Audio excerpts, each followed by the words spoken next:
Eric opened the door and found an eviction notice taped over his son's finger painting. Inside, the walls felt colder, his credit was frozen, his name meant nothing. The house he mocked her in? She owned it now. And the mother he called a burden? She vanished without a trace, then returned as the woman who held the deed to his future. You don't displace the woman who paid your mortgage. You just pray she never finds her voice. Hit play. Because she did. All right. Before we dive into this crazy story, do me a favor. Subscribe and tell us where you're watching from. They thought I couldn't hear. But I did. Every word. The sound carried through the vent like steam. Soft. Hissing. Meant to disappear. I just think, once she's gone, we'll finally be free. Hannah's voice. Breezy. Sharp. Like a wine glass being set just a little too hard on granite. Nora Jensen froze at the kitchen sink, her hand stilling mid-swipe on the wet ceramic plate. The sponge dripped water, her knuckles stiffening as the words found her, curled and coiled inside her ears like poison she hadn't expected to swallow. Free from what? Eric's voice answered, quieter, unsure. She's not that bad. There was a pause. Then Hannah. She's always here. Always watching. She walks like a ghost, Eric. A silent little ghost with opinions she never says out loud. It's like she doesn't even have a life, just lingers. Nora blinked slowly. Water pooled at her feet from the dripping sponge, the scent of lemon dish soap mixed with something sour rising from the drain. She raised you, Hannah continued, dropping her voice into mock sympathy. But that doesn't mean she gets to haunt us forever. We need our space, our marriage, our home back. Nora didn't move, didn't breathe, just listened. There was a quiet laugh. Eric's. Tired, maybe, or just cowardly. She'll leave eventually, he said. She's just recovering, I guess. Another pause. Maybe. Or maybe she needs a push, Hannah replied. The clink of silverware ended the conversation. The voices floated away, but the damage had landed. Nora turned off the faucet, slowly, as if the silence might give her time to piece her insides back together.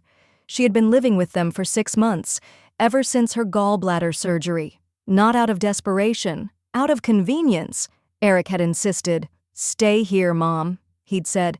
It'll help you recover faster. You shouldn't be alone. She'd sold her small condo in the city, put her things in storage, and moved into the neatly trimmed suburban home her son shared with his shiny, always posed wife. She had made herself small, polite, invisible. She folded their laundry, watered the succulents, made tea without asking. She never touched their liquor shelf or turned the TV louder than necessary. She thought she was helping. But apparently, she was haunting. Without a word, Nora dried her hands on the edge of her cardigan and walked back to the guest room, if that's what they still called it. The air was cool, over-air-conditioned. A faint vanilla diffuser tried to erase her lavender lotion, and the hallway mirror had been replaced with an abstract print, "Declutter your life." She closed the door behind her softly, as if she were still trying not to disturb them. The room was neat, cream-colored walls, a twin bed with sharp corners, a floral lamp that had never felt like hers. In the drawer of the nightstand was her Bible. Not for faith, but habit. And tucked beneath it, exactly where she left it 7 years ago, was a faded ivory envelope with frayed corners and a thin layer of dust. She pulled it out gently, like lifting something sacred. The front was labeled in her own careful handwriting, Plan B. Nora sat on the bed. The mattress dipped under her weight, the silence wrapping around her like a wool coat in summer. Stifling. She didn't open the envelope. Not yet. She just stared at it. For 10 seconds, then 20. She'd spent decades teaching herself to wait. Wait for love. Wait for thanks. Wait for them to grow up, remember? Appreciate. She was done waiting. Nora stood up, walked to the closet, and pulled out her old leather purse. The one with the good zipper. The one Eric once said was too serious for brunch. She placed the envelope inside. Then she picked up her phone. It rang twice before a husky voice answered. Nora. She didn't waste words, didn't cry. It's time, she said. Just that. And hung up. The screen went dark. The phone slid back into the drawer, and for the first time in years, Nora Jensen fell asleep with her spine straight and her silence full of fire. They passed the potatoes, but not a glance toward me. The clatter of forks against porcelain filled the dining room, loud enough to mask absence. Conversation bloomed like wildflowers, everywhere but near Nora. "Did you see the listing for the Green Street place?" Hannah said brightly, reaching for the roasted carrots. "It's giving modern Tuscan, obsessed." Eric laughed. "Only you would say Tuscan with a straight face during mashed potatoes." They both chuckled. Across the table, Nora's hand hovered near the gravy boat, waiting for someone to ask if she wanted some. No one did.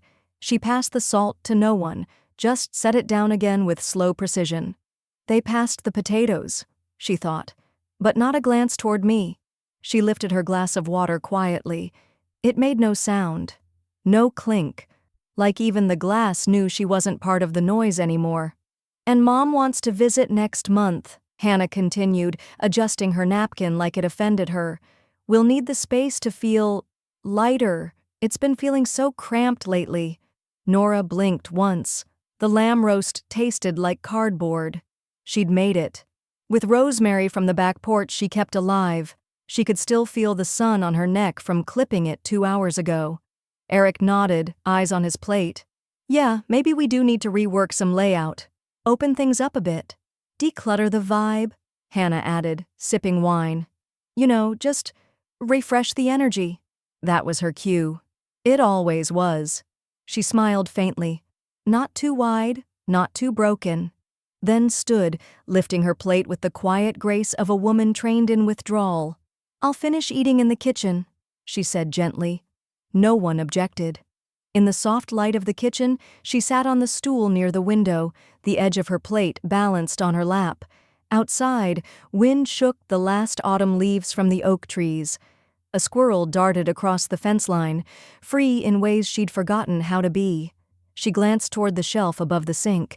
A row of mugs, all white, all curated, all identical. The one with World's Best Mom had disappeared weeks ago. Nora remembered the last time she'd felt truly wanted in a home. Flashback. 6 years ago. The lakefront cabin smelled like pine and vanilla. Nora had just come in from raking leaves. Eric stood at the table, nervously showing her a thick folder of business projections. "It's just a loan, Mom," he'd said, eyes hopeful. "Just until the real estate flips start cash flowing." She hadn't hesitated. She sold the cabin. No tears, no second thoughts. She watched it pull away behind the moving truck like something sacred shrinking in the rear view. She told herself it was worth it, for his future. Back in the present, she heard Hannah's voice drift from the hallway. "I read somewhere that living with elders can lower your home's energy flow, like feng shui chaos. Too much lingering energy." Nora smiled quietly. Lingering. Like she was a mold. She rinsed her dish and set it in the rack. The room smelled of lemon and roasted meat, warmth and erasure.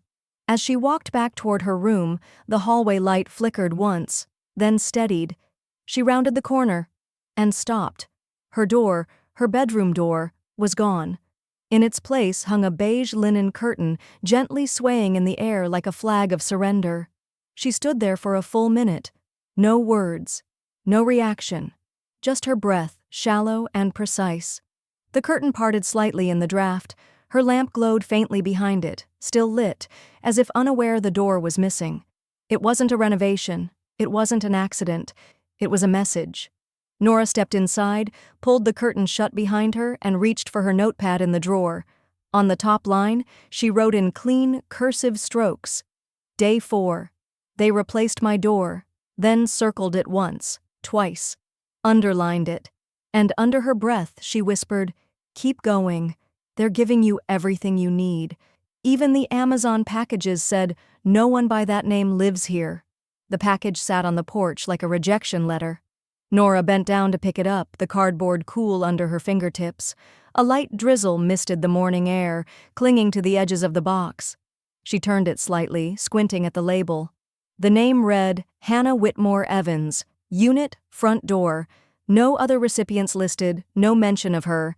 Inside the brown tape's seams, she could see the familiar teal logo of the moisturizer she used every night, the one she'd ordered on a subscription months ago. But now the shipment didn't even have her name on it. She stepped back inside, her slippers silent against the hardwood. The living room smelled like bergamot and eucalyptus, Hannah's new favorite diffusers. Her own lavender spray had been tossed in the trash 2 weeks ago. "Hey!" Eric called from the kitchen without turning. "That package?" "Probably another one of Hannah's baby prep things. She's nesting." "She's not pregnant," Nora replied, setting the box on the entry bench. Eric laughed lightly. "You know how it is. She's like, manifesting it or whatever." He popped a grape into his mouth and leaned back against the counter, arms crossed. "You'll probably love one of those retirement village communities soon anyway. I hear they've got bocce and bingo." Nora didn't answer. He chuckled again, like it was charming. "I mean, if you're into that kind of thing." She reached into her sweater pocket, wrapped her hand around her wallet, and walked toward the door. The post office was quiet. A soft whir came from the sorting machine in the back. A woman in her 20s with neon pink nails and a choppy ponytail glanced up from behind the counter. "Can I help you?" Nora stepped forward. "I think there's been a mistake. My mail hasn't been coming." "Name?" "Nora Evans." The woman typed, chewing her gum like it owed her money. She tilted the screen.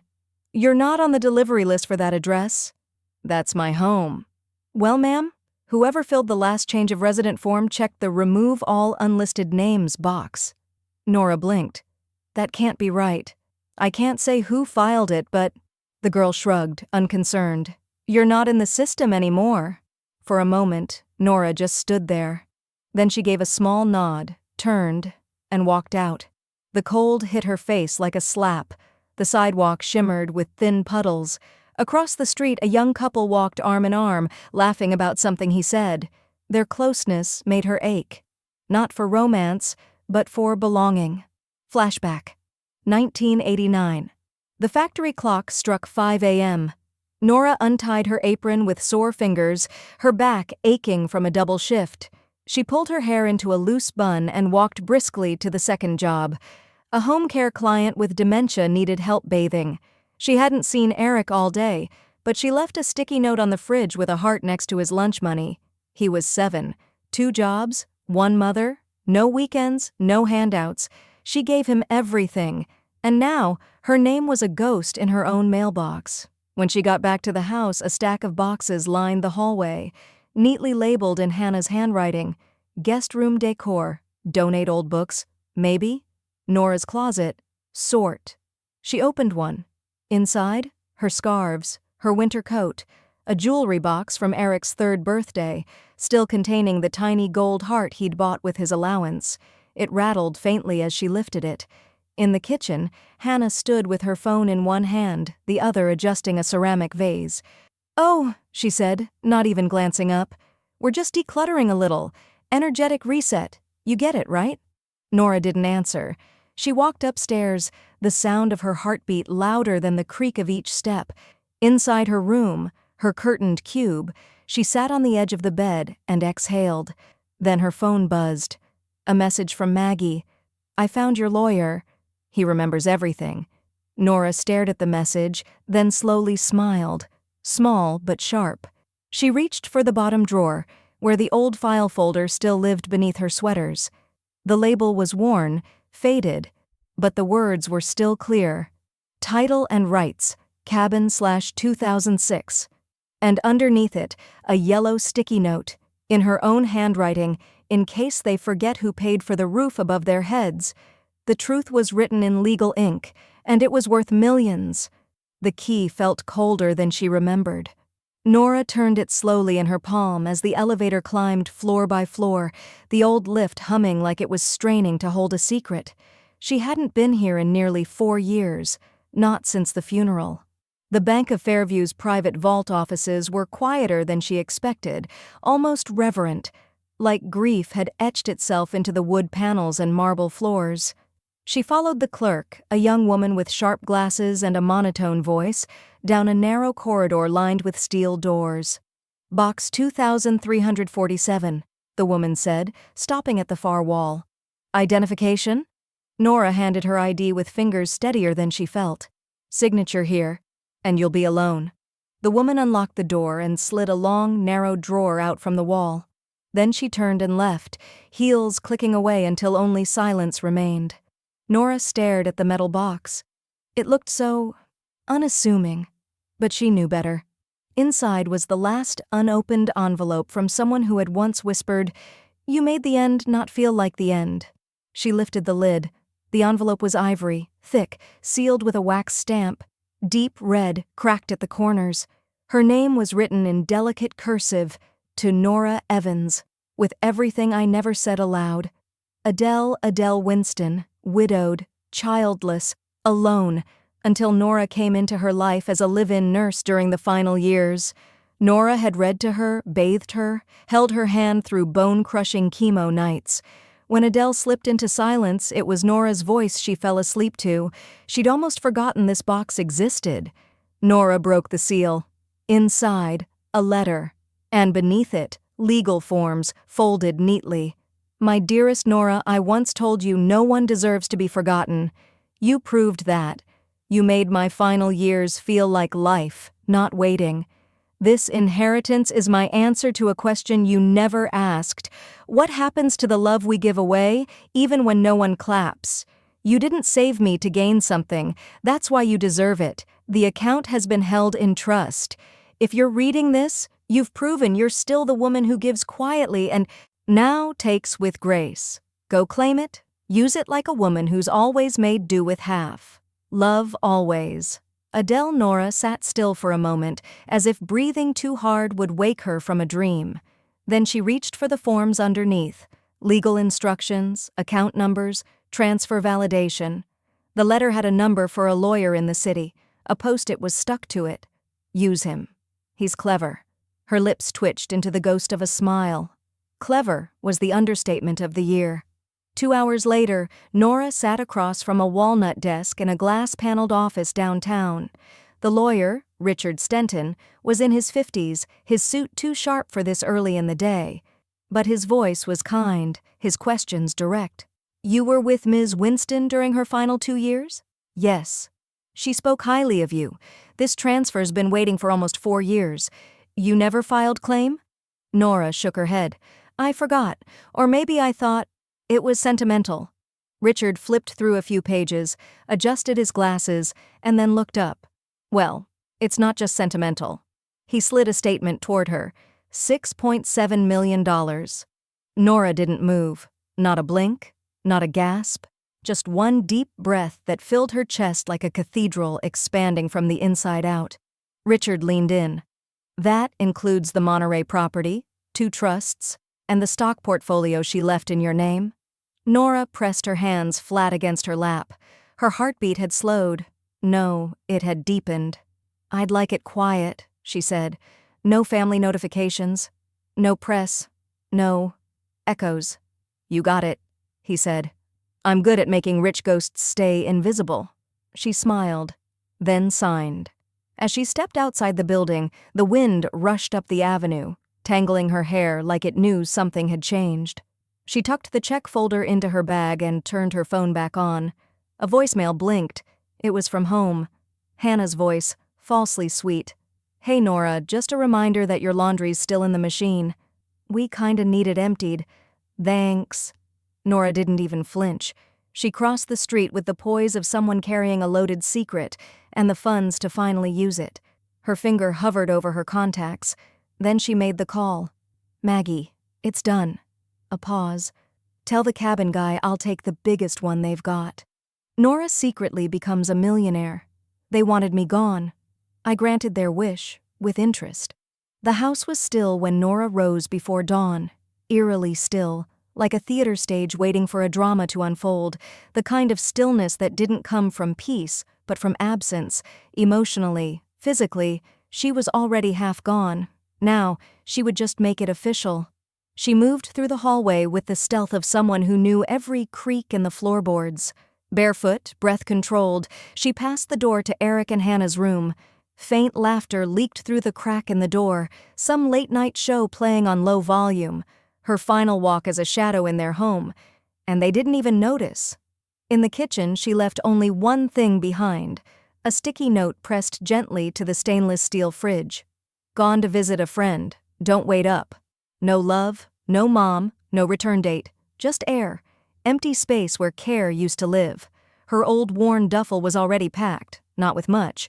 A few clothes, the folder marked Plan B, and her late husband's leather wallet that still smelled faintly of cedar and cologne. She ran her fingers across its creased edge one last time before zipping the bag closed.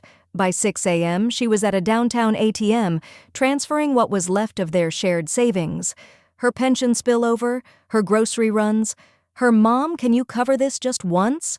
deposits, into a brand new private account under a name no one had spoken in years. Nora Adams. A name she once used when applying for jobs in her 20s to sound more neutral. A name with no paper trail, no connection to the house, to Eric, to Hannah. She bought a new phone with cash, no SIM transfer, no saved numbers. She didn't even take Maggie's number down. She'd find her again. But not yet. Her first call from the new number was short. "Is the cabin ready?" she asked the man on the other end. "All set. Hot tub's clean. Fireplace is stacked. Name's under Adams, correct?" "Yes," she said softly, staring into the rearview mirror of the Uber. "Adams." Then she sank back into the seat and watched the skyline blur behind her as the city exhaled without her in it.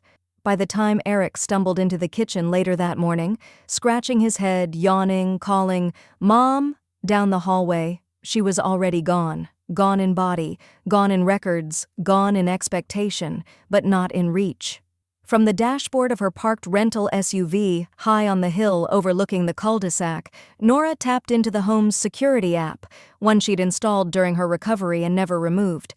It gave her a wide-angle view of the kitchen. Eric stood at the fridge, blinking at the sticky note. Hannah leaned over his shoulder. "Ha!" Nulf laughing. "She probably went to Maggie's," Hannah said, voice casual. "Old people vanish for spa weekends too, you know." Eric looked unconvinced. "Her purse is gone, her meds, even the toothbrush." "Well," Hannah said, spinning on one heel and grabbing her phone. "Good for her. Maybe this means we can finally have a peaceful week." Her voice had that smug float to it, the sound of a queen reclaiming her castle. Nora turned the app off.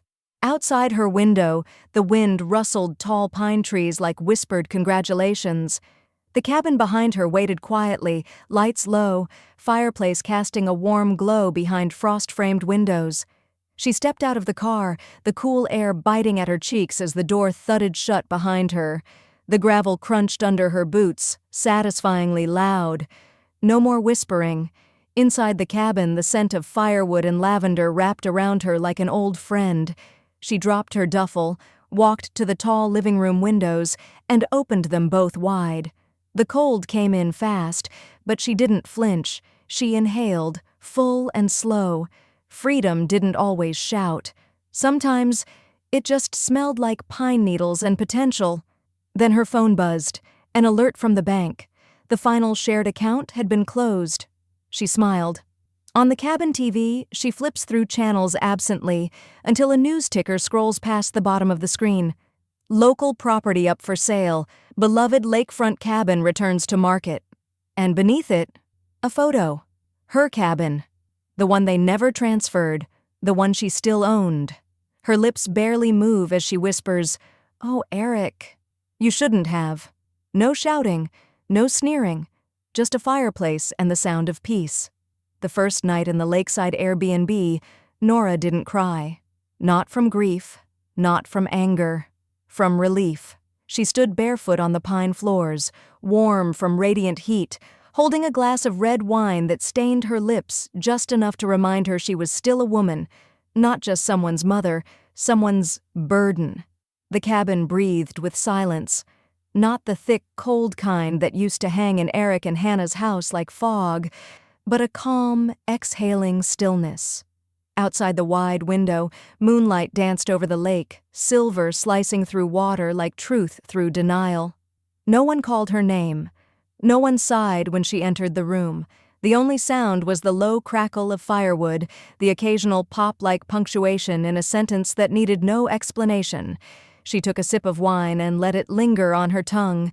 Earthy, bold, slightly peppery. She hadn't tasted something so unapologetically adult in months. She opened the side closet and found a dusty easel folded behind an ironing board.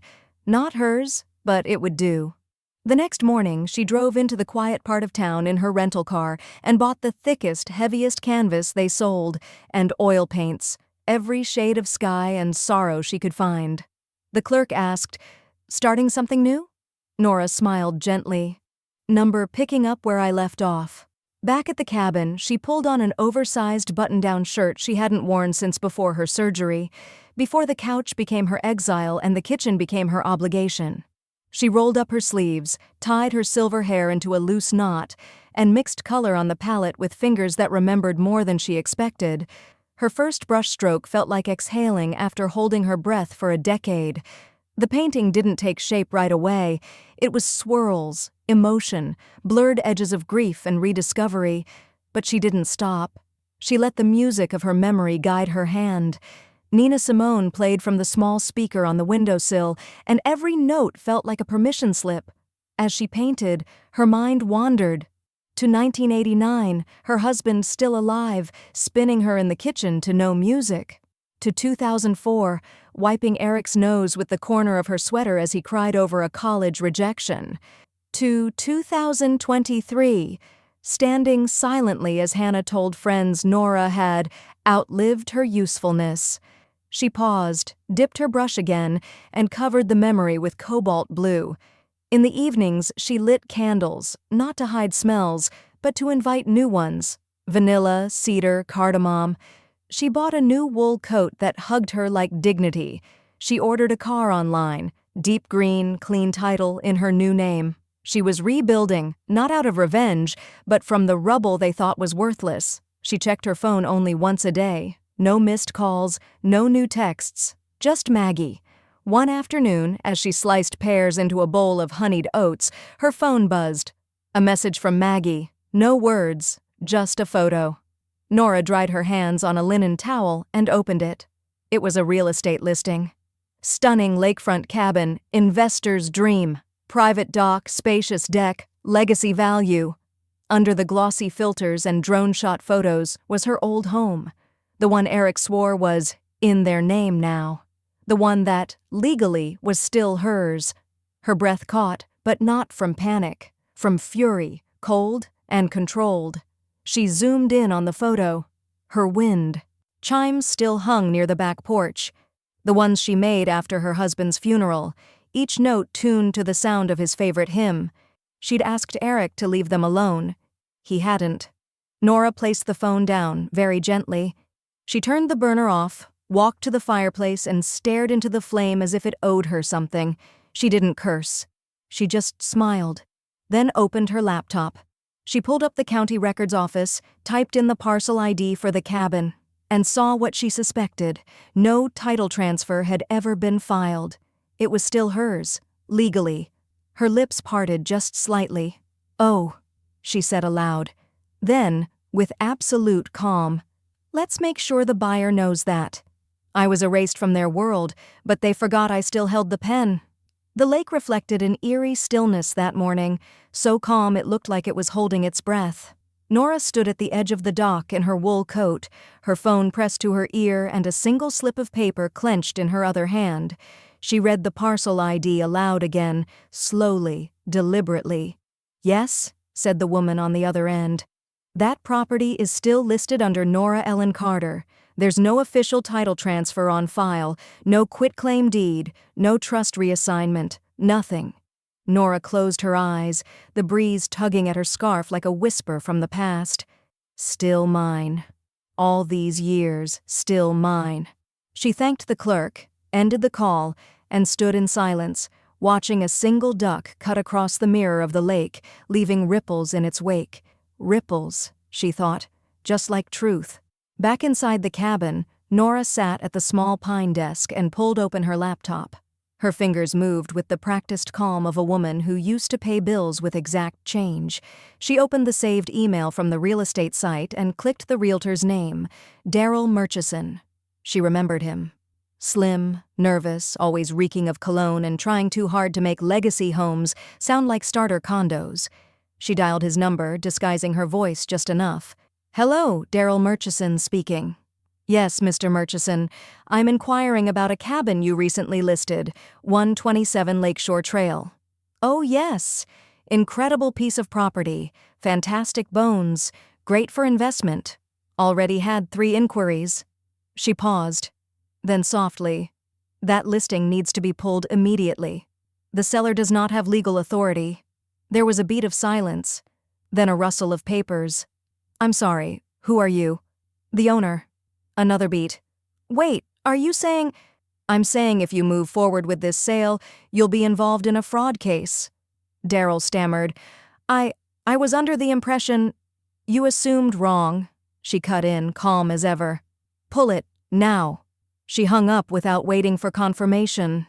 By afternoon, the listing vanished from the site, not marked sold, not under offer, just gone, like it had never existed, like it had never been theirs to give. Nora sat in the kitchen with a mug of strong black tea, her fingers tracing the lip of the cup like it was a boundary line. Her mind turned to Maggie. "Call him," Maggie had said, sliding over a business card with a knowing look. "The same lawyer who helped when my brother tried to sneak Mom's land out from under us." Nora had pocketed it quietly. Now she dialed the number. A soft-voiced assistant answered. "Grant and Lively, this is Dana." "Hi, I'd like to schedule a consult with Mr. Lively. It's a matter of property fraud and restoration." By the time the consultation ended 3 days later, Nora had signed 3 documents, notarized her claim on the cabin, and given her blessing for a cease and desist letter to be delivered to her son's address. "I can keep your name off everything for now," Mr. Lively said, his voice low and precise. "You'll be a ghost in the paperwork, but a ghost with legal teeth." Nora smiled faintly. "Perfect." At a quiet suburban dinner table hundreds of miles away, the sound of utensils scraping ceramic was the loudest thing in the room. Eric pushed potatoes around his plate. Hannah tapped her phone under the table.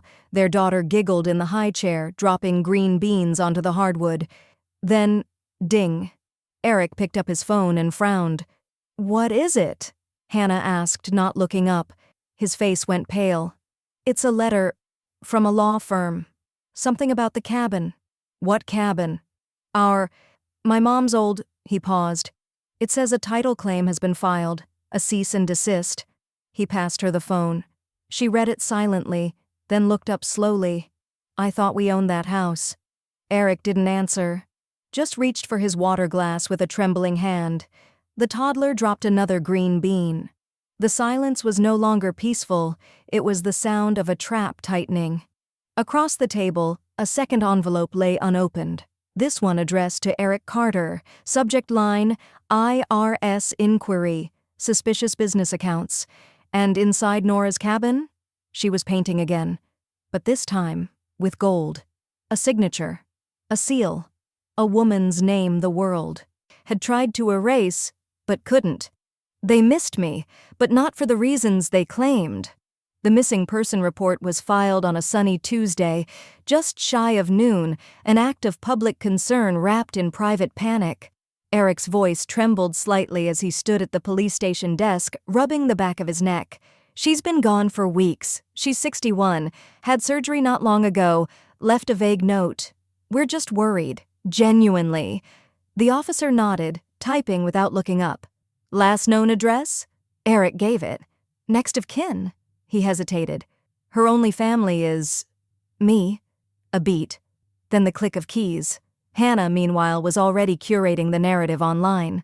She posted a carefully filtered photo of Nora and Eric from Christmas 2 years back, when Nora still smiled like she believed she was wanted. "We're heartbroken. Nora has been struggling quietly with health issues and emotional distance. If anyone sees her or hears from her, please reach out. Find Nora. Family first." Attached was a soft quote graphic in pale sage green. "Sometimes the strongest people suffer in silence." By sundown, over 3,000 shares. By the end of the week, local news picked it up. "Missing grandmother, widow with health concerns leaves without warning." They didn't mention the boxes labeled "Donate" she'd discovered weeks earlier. They didn't mention the curtain that replaced her bedroom door, or the whisper that birthed it all. "We'll be free when she's gone." Inside a lakeside cabin wrapped in cedar and solitude, Nora stirred cream into her coffee. The morning paper lay unread on the counter. Her phone buzzed beside it. She opened Hannah's post, not to engage, just to know. The comments scrolled endlessly. "Praying she's okay." "Such a beautiful family. Heartbreaking." "Check retirement homes. They get confused sometimes." "Mental health is so important, even for seniors." "I hope she didn't do anything to herself." Nora stared at the screen until her vision blurred. Not from tears, but from fury so cold it numbed her nerves. Mental instability? She had remembered everything. Every bill paid, every bedtime story, every sacrifice, and now she was an Instagram cautionary tale. With calm fingers, she closed the post, then stood. She walked to the mantel and pulled down a frame, one not seen on any of Eric's curated timelines. Her wedding day, her husband's hand holding hers. Two people who had once believed love meant home. She whispered his name. Tom. Later that afternoon, she drove to the community shelter on Oak Ridge. It was the one Tom used to donate to in secret, leaving envelopes of cash during hard winters. Inside, she met the director, a wiry woman named Gina with tired eyes and a voice that had seen everything. "I'd like to make a donation," Nora said. "Anonymous?" "No," Nora replied, "in my husband's name, Tom Carter." Gina blinked, then smiled gently. "We'll honor him well." Nora handed her the check, $25,000. It was the amount Eric once said he needed to bridge the gap before his first loan cleared. The same money she never saw back. As she stepped outside, the sky turned gray. Rain whispered against her coat. But inside her chest, something opened, an ache uncoiling. A reclamation. Not loud, just real. Back at Maggie's house, a phone rang. She paused mid-dish, dried her hands on a tea towel, and answered. "Maggie." A gruff but measured voice responded. "Detective Langston, I'm following up on the Nora Carter missing person report. I think we might have found her." Maggie stiffened. Langston continued. "We've received an anonymous tip from a bank records tracer. Unusual transactions linked to a cabin outside Ridgeview. Property taxes paid in full. Utility bills recently activated under a new name." He hesitated. "We can't be certain, but it matches what we know." Maggie's voice was careful. "And what happens if it's her?" Langston paused. "Well, ma'am, that depends. If she wants to be found." Back at the cabin, Nora sat by the fireplace, the flames dancing low. A security alert flashed on her phone. Someone was trying to trace the address on her latest debit purchase. She stared at it for a moment, then turned off the Wi-Fi. The silence in the room thickened. Peace no longer just a choice, but a shield. In the dark, her eyes gleamed. "They want closure," she whispered. "I want distance." He didn't just know the law. He knew how to play it like chess. The office smelled like leather-bound books and bitter espresso. Exactly how Nora remembered it. The walls were lined with plaques and case photos, but one caught her eye, an old newspaper clipping framed in glass. "Estate fraud thwarted. Attorney reverses power of attorney abuse." The man behind the desk hadn't changed a bit. Same salt and pepper hair combed with military precision, same charcoal three-piece suit, same voice like a cello dipped in bourbon. "Ms. Carter," he said, sliding his glasses on with ceremony. "I wondered when you'd show." Nora sat across from him, folding her coat with care. Her silence was deliberate, earned. She let the quiet stretch just long enough before responding. "I'm here to finish what they started." The lawyer, Vincent Hale, gave a small nod. "I read the reports. I saw the posts. You've done a masterful job of staying invisible, and for what it's worth," he leaned back. "They underestimated the wrong woman." Nora said nothing, just opened her folder and placed the documents down. Copies of her father's birth certificate, her marriage license, and the original trust transfer from the woman she'd nursed 15 years ago. Vincent's eyes scanned them quickly, then looked up. Everything's in place, the inheritance is locked, the trust accounts are untouchable. Now, let's talk war. He turned his monitor toward her. A financial dashboard glowed bright with numbers that would have once made her dizzy. One bar was red. That, he said, tapping the screen, is Eric's business account. Or was. It's under active IRS audit. Fraud flags, double entries, ghost vendors. Your loan is listed as an investment asset, never repaid, never reported. Nora blinked once. No smile. Just the faint twitch of her jaw. Do we wait for the implosion? We wait for the detonation, Vincent said with a grin. But while we wait, let's rearrange some legacy. He slid a new document across the desk. Updated will. You ready? She picked up the pen but paused. He doesn't get a cent. Vincent nodded. Cut him out. Everything he gets he already spent, without asking. Done. He scribbled a note. And Hannah? She can fight the wind if she wants something, Nora said. The pen didn't hesitate this time. Line by line, Nora rewrote the future. She signed her name next to new beneficiaries, her late husband's old high school scholarship fund, a hospice in Maine that once gave her mother a gentle passing, and Maggie's grandkids, she added. All of them. Vincent raised a brow. How many? 4, and 1 on the way. Set up a trust. College only. No early access. I want it to feel like possibility, not payback. When it was done, Vincent tapped on his keyboard, typed in a password, and opened a new email window. Time for a little house cleaning, he said. Shall we? On the screen, subject, Notice of Eviction, Non-Title Tenants, to Hannah W. Carter, from Hale and Associates Legal. Nora leaned forward. Make it polite. Vincent chuckled. Of course, but sharp. The body of the email was simple. Dear Mrs. Carter, this is formal notice that, under the terms of the undisclosed ownership of 1745 Juniper Lane, the rightful property owner has enacted full legal authority to terminate informal tenancy effective immediately. Please note that failure to comply within the outlined 30-day period may result in court-ordered removal and full restitution proceedings. Regards, Hale and Associates. Nora read it once. Send it. Click. Far across the city, in the home once dressed with her silence, a phone vibrated on the marble countertop. Hannah walked in mid-mascara swipe, checked the screen, and froze. Her hand trembled. Subject line, Eviction process initiated. The brush fell into the sink. She tapped the message open, lips parting like a slow-motion scream. The walls around her had always felt like hers, until now, because Nora hadn't just left. She had flipped the board. As Hannah rereads the message, her phone dings again. Incoming transfer. Blocked mortgage refinance application. Denied. And for the first time, she whispers, we're not just losing her, we're losing everything. The woman who mocked me now pays rent. On my terms? The knock at the door wasn't loud. It was bureaucratic. A flat, cold rap that didn't announce a visitor, but a reckoning. Hannah opened the door mid-latte sip, expecting a delivery. Instead, a man in a gray vest handed her a thick envelope with a gloved hand and a neutral face. Mrs. Carter? He asked. She nodded, confused. You've been served. Before she could blink, he was gone, swallowed by the engine of a quiet car disappearing down the cul-de-sac. The envelope was pale cream. Elegant. She opened it with a finger that trembled before she realized it was shaking. Inside, a notice, watermarked and embossed. Subject, Formal Notice of Rent Adjustment and Ownership Disclosure. Owner, N. Adams Holding Trust Property, 1745 Juniper Lane. Hannah read it twice before her mouth even moved. This is a mistake. But the details were exact.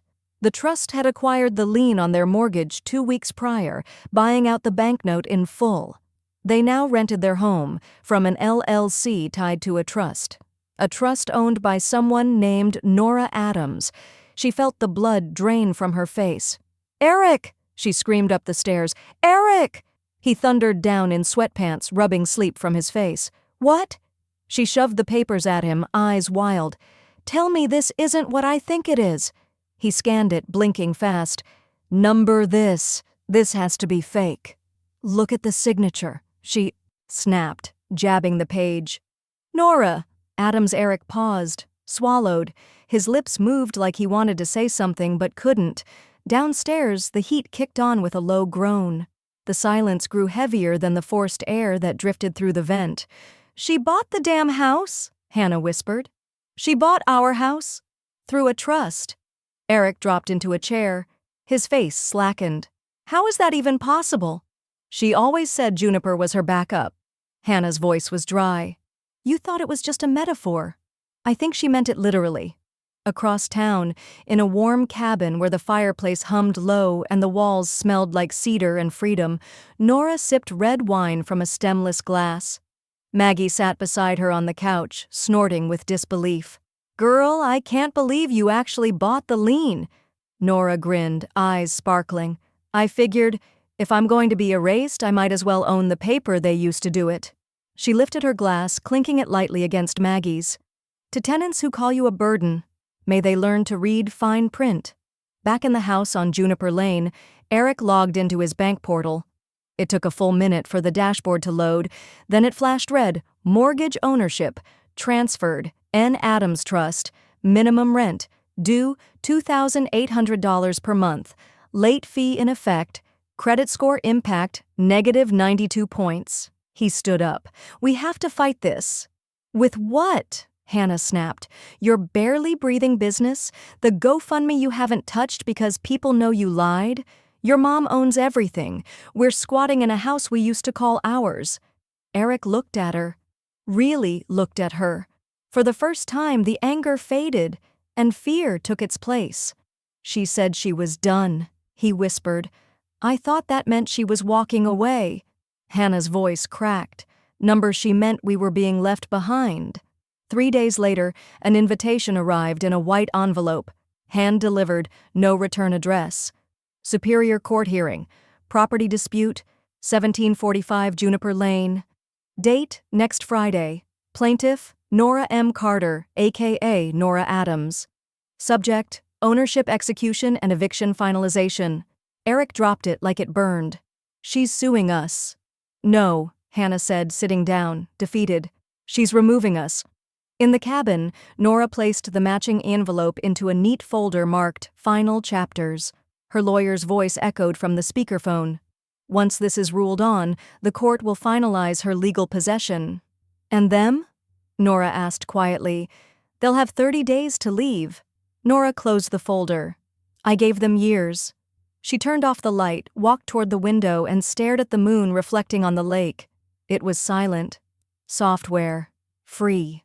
Her hands curled slightly against the glass, not from bitterness, from relief. Her phone buzzed once. A text from an unknown number. "Please, let's talk before court. Don't do this. Eric."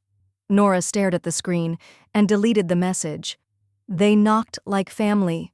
I let them knock like strangers." It started with gravel crunching beneath unfamiliar tires. Nora set her teacup down with a soft clink and leaned forward on the edge of the armchair. Her breath stilled. The breeze outside carried no threat, just fallen pine needles and lake mist. But her gut twisted like it remembered something her heart had already outgrown. The camera feed flickered on her phone. A silver SUV crawled up the long dirt path leading to the cabin. Nora recognized the dent above the front fender before she saw the faces. Eric stepped out first. Hannah followed, slower, clutching a rolled-up hoodie like a peace offering. The front porch, normally her sanctuary of silence and soft wind chimes, now filled with footsteps that used to feel like home. They didn't ring that way anymore. Eric raised a fist and knocked. 3 gentle taps, hesitant, almost rehearsed. Nora didn't move. She watched through the camera feed, nestled in a ceramic planter by the door. Her face remained unreadable, her spine straight. She'd spent a lifetime opening doors to people who walked in without seeing her. Not today. Eric knocked again, firmer this time. "Mom?" His voice was muffled, but the plea in it vibrated through the wood. "Please, we just want to talk." Inside, Nora struck a match. The scent of sulfur kissed the air, sharp and immediate. Hannah stepped forward. "We made mistakes. We know that. You can't just shut us out." Nora dropped the match into the candle. A low flame danced to life. She unfolded the note they had tucked into the porch chair, sealed in a trembling hand. "Please, Mom, talk to us." Below the words, a single tear had stained the corner of the page.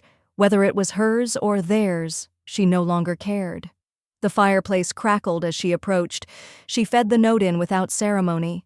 The paper curled, blackened, then dissolved into ash like the promises they'd once made. Outside, the knocking stopped. Eric slumped onto the steps. Hannah stood with arms crossed, looking not sad, just inconvenienced. "Is she even home?" Hannah whispered. "She's watching," Eric said quietly. "She's always watching." A long silence settled before they turned and walked back to the SUV.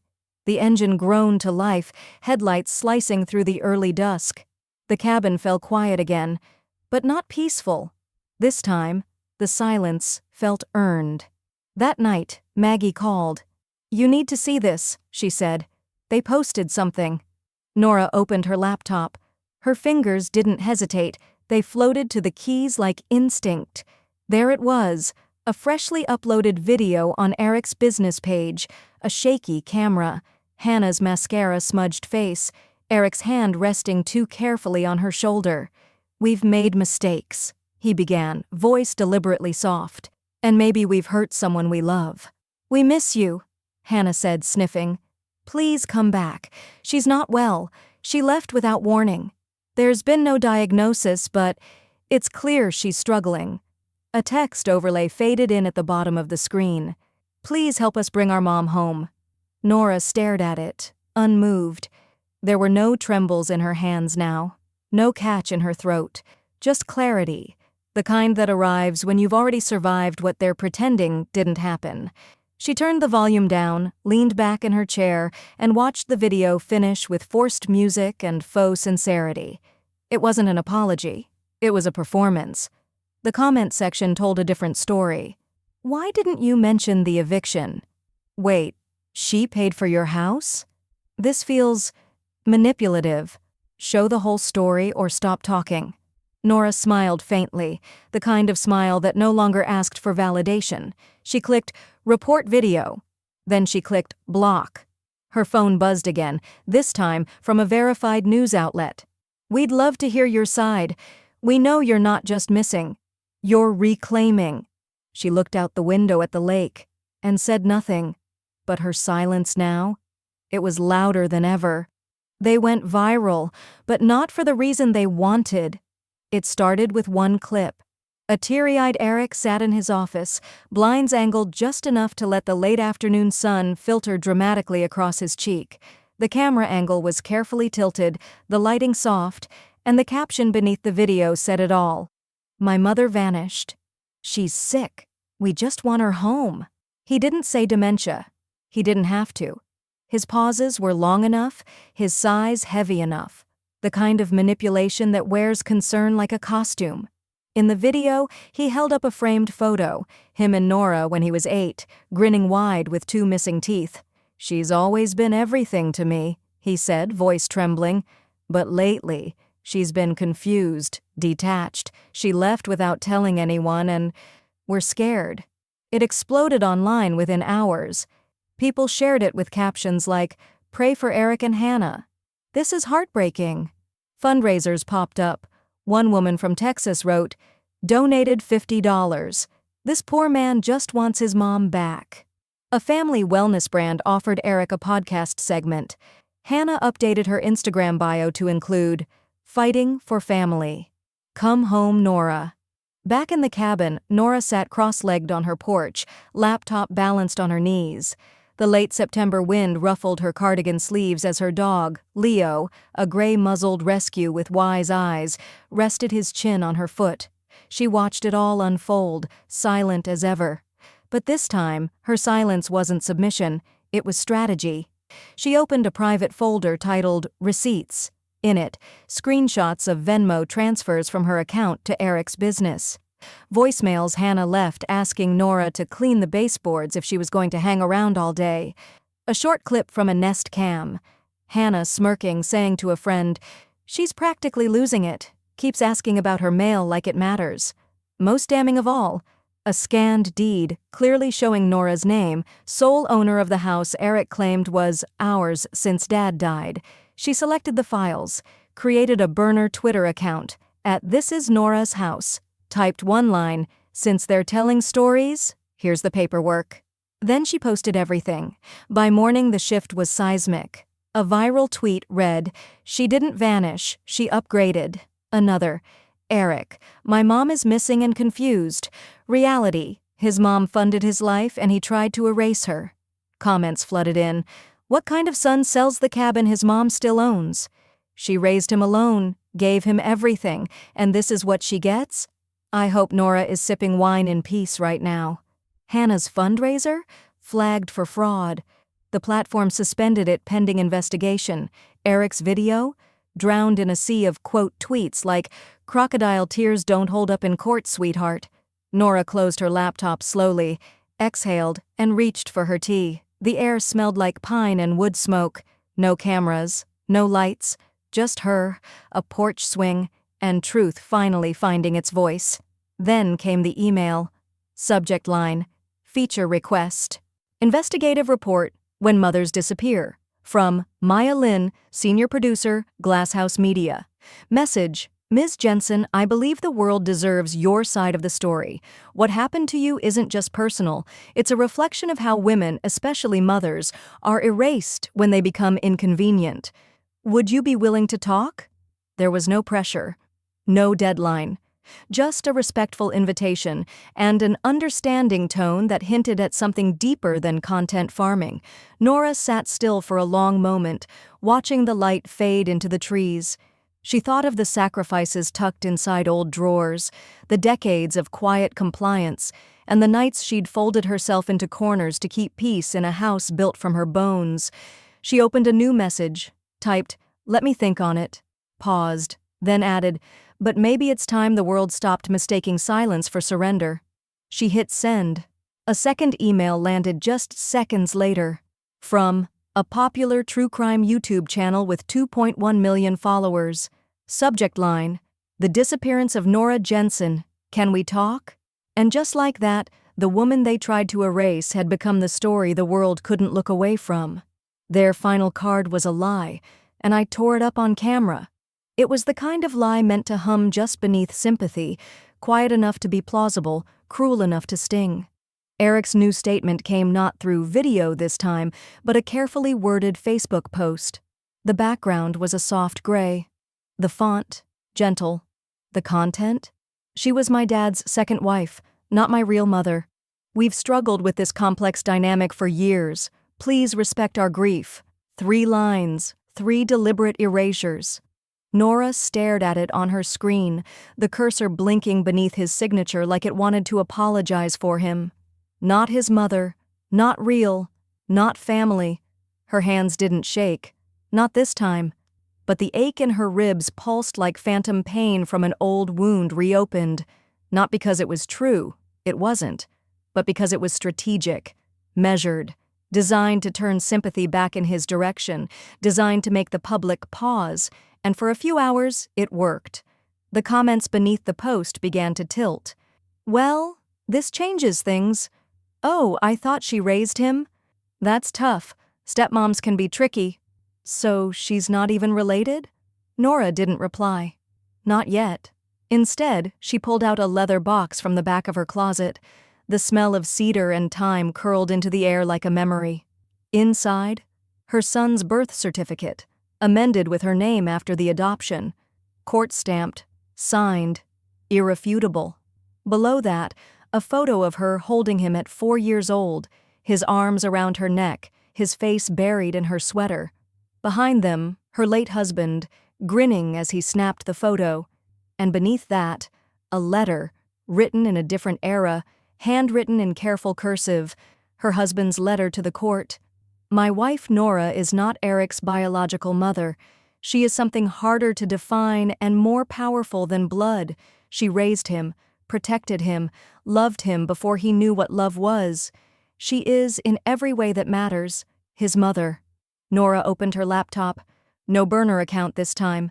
She logged into her real one, no filters, just her face, lined with time, lips calm, voice like steel wrapped in velvet. "Eric says I'm not his mother," she began, holding up the adoption certificate. "But I have this." She raised the letter next. "And this." She held up the photo last. "And this. The only thing I don't have anymore is patience." The camera held her gaze like a mirror that refused to lie. "I didn't give birth to Eric," she said, "but I gave him everything else." She paused. Let it land. "I taught him how to read, how to ride a bike, how to lie, though clearly he didn't learn that last part well." The clip cut to a series of documents. The birth certificate, the letter, a series of photos over the years, graduations, birthdays, scraped knees and wedding tux fittings, all with one thing in common. Nora. It wasn't just a video, it was a reclamation. Within hours, the tide turned again. He lied. Again. This woman is his mom in every way that counts. You don't erase 29 years of motherhood because it's convenient. Nora for president, honestly. Imagine raising someone, then they call you not real. Shame on him. By midnight, the fundraiser had been fully removed. Eric's accounts were flagged for misrepresentation and ongoing fraud review. The final blow didn't come from Twitter, it came from the courthouse. A judge signed the order with a single stroke, restitution to be paid to Ms. Nora Jensen in full. Immediate garnishment approved. Nora received the notification while sipping her morning tea. She read it once, then again. Leo wagged his tail from the floor, sensing something shift in her. She smiled, faint and private. Not the smile of someone who won, the smile of someone finally recognized for who they were all along. Her phone buzzed. Unknown number. She answered, and the voice on the other end said, "Ms. Jensen, this is Judge Morton. I need to discuss a court-sealed document regarding your husband's estate. It appears there's something else you weren't told." Incoming. No lawsuits, no screams, just sunsets and unfinished canvases. The light hit the porch just right, orange melting into lavender, the lake like a breathing mirror. Nora stood barefoot, brush in hand, the tip stained with cobalt blue. The painting before her wasn't finished. It didn't need to be. Not yet. Not today. Behind her, the gentle creak of the rocking chair and the soft snore of Leo, her aging golden retriever, filled the silence.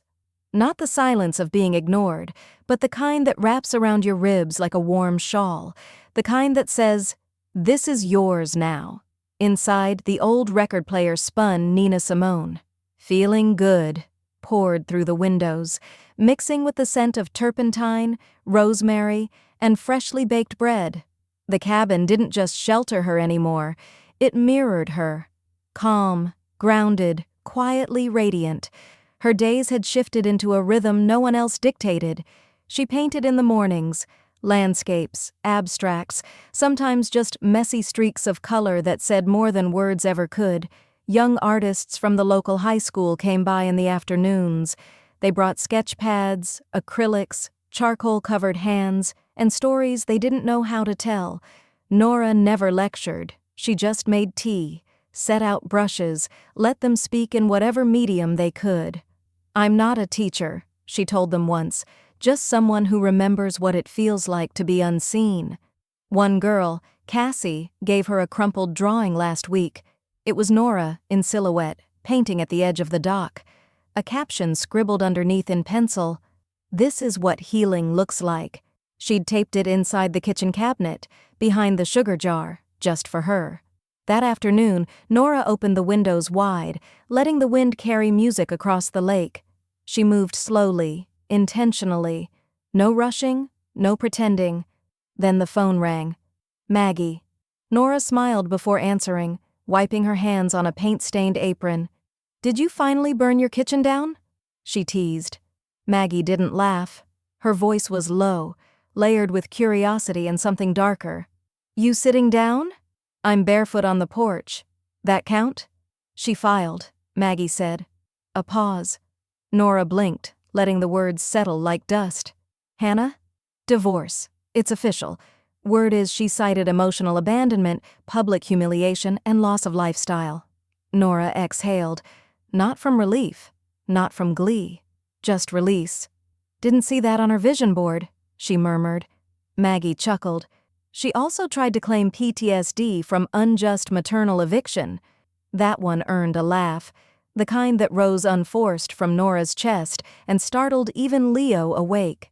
You okay? Maggie asked. I'm not angry, Nora said. I thought I would be, but I'm just free. And she meant it. But peace never came without echoes.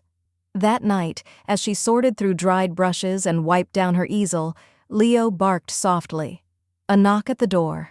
Not the pounding of panic, just 3 calm taps. Nora wiped her hands and opened the door.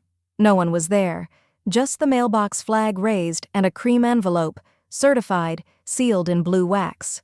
She picked it up carefully, her fingers brushing the edge as if the letter might bite. Eric Jensen return address. Unknown. She turned it over. No postage. Hand delivered. Inside, the cabin stilled.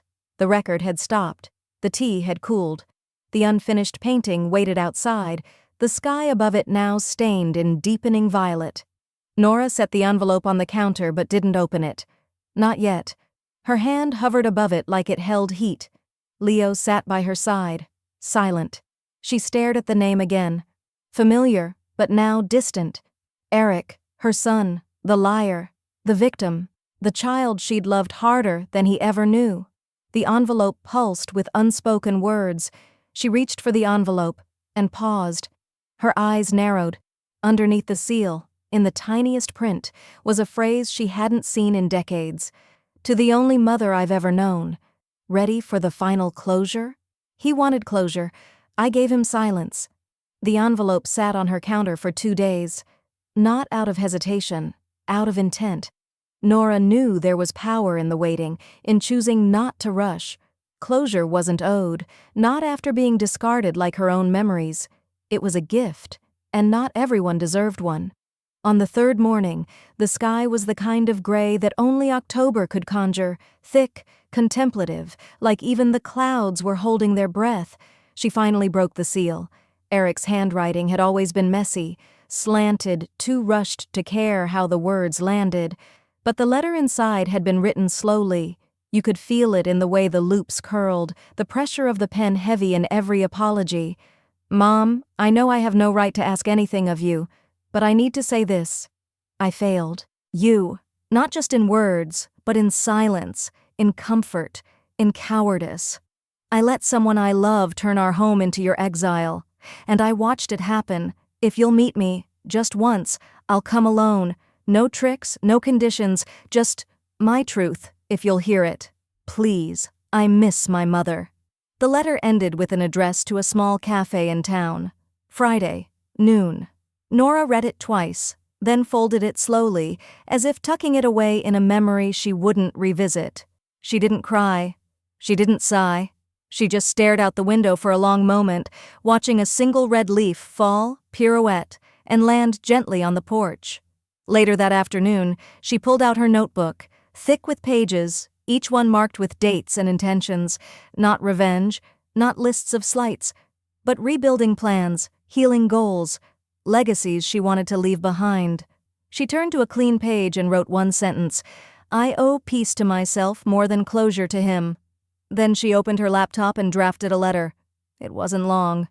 Eric, forgiveness is peace. Reconnection is chaos.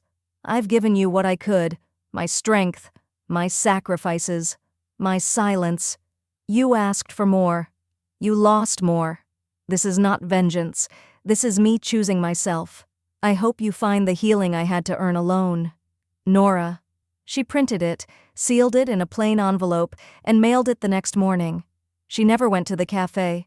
Instead, on Friday at noon, she sat on her porch with her tea, chamomile with a splash of honey, and watched the wind shake the trees like they were sighing for her. The air was crisp, but not bitter. It smelled of firewood and cinnamon, like the whole world had finally exhaled. Nora leaned back in her chair, the wood creaking beneath her as Leo curled against her feet. Inside the cabin, the radio played faintly, a public broadcast of local stories. The host's voice was soft, reverent, as he introduced the newest segment, Profiles in Quiet Power, Women Who Walked Away to Survive. She listened, not because she needed to hear it, but because she wanted to remember that she wasn't alone, that there were others, mothers, wives, daughters, forgotten builders of homes who had risen not through rage, but through redefinition. Later that evening, she drove into town. She met with the director of the local foundation for single mothers, handed them a folder. Inside, a legal deed, a trust agreement, and a handwritten note. Give them what I never had, a place where they are the headline, not the footnote. Build homes from healing, not debt, not obligation. My name is Nora Jensen, and I'm not missing. She walked out without waiting for thanks. Because peace doesn't perform, it just is. That night, she lit a single candle, not for mourning, but for marking the close of a chapter. She curled up by the fireplace with Leo beside her, the heat soft against her face, the world beyond her windows fading into night. No knocks, no letters, no apologies. Just the soft crackle of firewood and the gentle rustle of leaves. They wished I was gone. I granted that wish and became whole in the process.